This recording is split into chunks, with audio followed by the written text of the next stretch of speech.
I've been asked what kind of glue I use to glue the Yo-Yo eyes onto the frogs. E6000. You can get it in white or clear or other colors. And it's really great.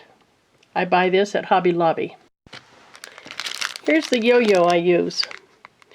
It's Clover Quick Yo-Yo Maker. This is the small size. And that's how big it is. And you see that the yo-yo comes out probably a third of that size. That's what I use for the frog's eyeballs and many other projects. I'm going to show you two ways to do the frog eyes today. So one is with the buttonhole selection on the sewing machine, and one I will do an embroidery. So right now we're going to go to buttonholes and the round one. And I'm going to do a test to see how it looks. I always put stabilizer under thin fabrics. Any kind of stabilizer. If you don't have stabilizer handy, any kind of paper. Now, I'll put that in there. Drop my thing. And I'm going to see what this looks like stitched out.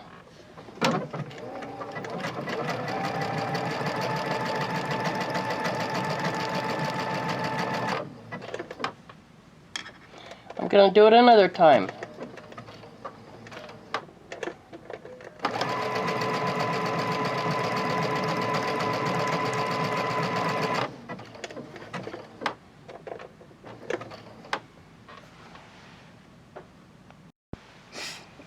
Depending on the size frog that I'm making, or stuffed animal, dictates what size hole I make.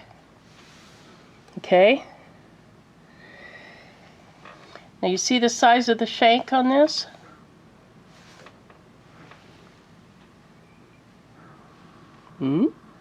I want to make sure that that shank will go through that hole.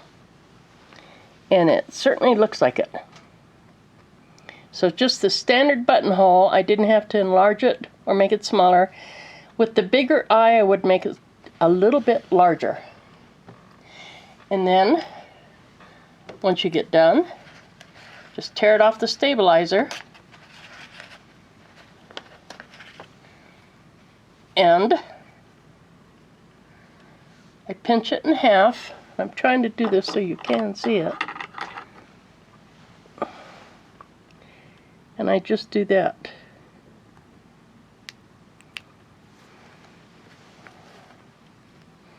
Just enough to get a hole started. Doesn't really matter. My hands are so flaming dry right now.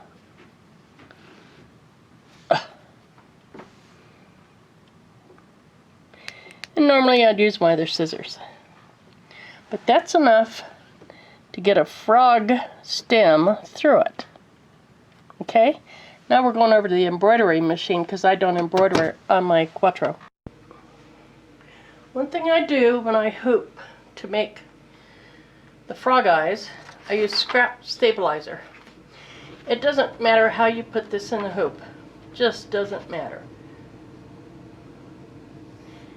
I make sure the hoop is loose, not big, but just loose. I figure the thickness of this stabilizer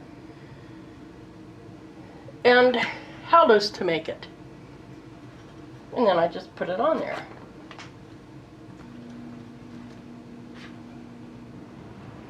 And there you have it.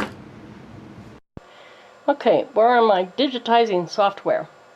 And as you can see, the hole on the left is round. I did that with a simple steel stitch.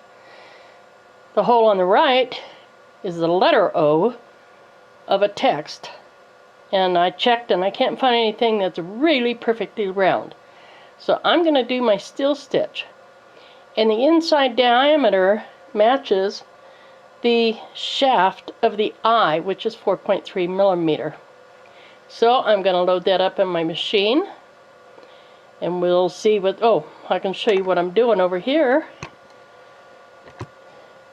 There's the hoop with the stabilizer only. Can you see that little red just about right here? I'll do it again.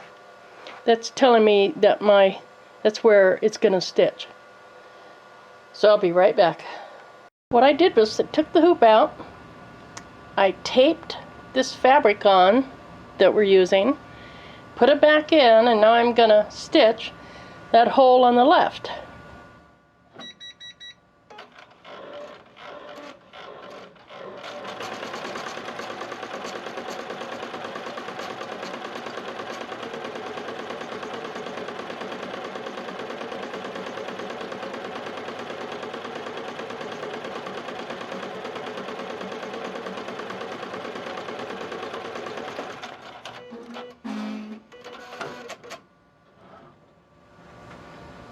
And, believe it or not, I just rip it out of there because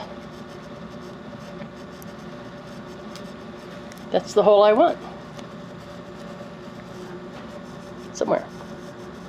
And again, I just cross-cut in the hole, and the eye goes in, the fitting on the back goes on. This helps stabilize the eye in the fabric, because some people, you know, they can be pretty destructive, and not on purpose, but they can be.